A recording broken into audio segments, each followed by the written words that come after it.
Okay, so we always hear problems with, we always hear criticisms against the Prophet Muhammad for having many wives, and uh, Islam stands on polygamy, etc., etc. But I just want to point out the inconsistency of the atheists and the Christians who criticize Islam for this, because the Bible allows polygamy, and not only does it allow polygamy, but there's no limit to how many wives someone can get. And we see this in the passage. The two figures I want to draw attention to is David and Solomon.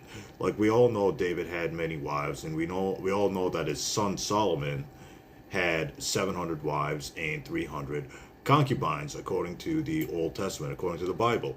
Now, I want to draw attention to 2 Samuel chapter 12, verse 8, where it clearly says that I gave thee thy master's house and thy master's wives into thy bosom. 2 Samuel chapter 12, verse 8. What that means is that God gave the wives of Saul, plural wives, to David.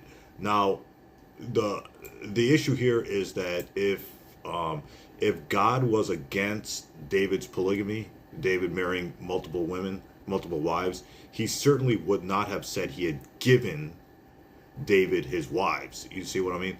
So basically, what 2 Samuel chapter 12 verse 8 tells us is that God allowed polygamy, marrying multiple wives.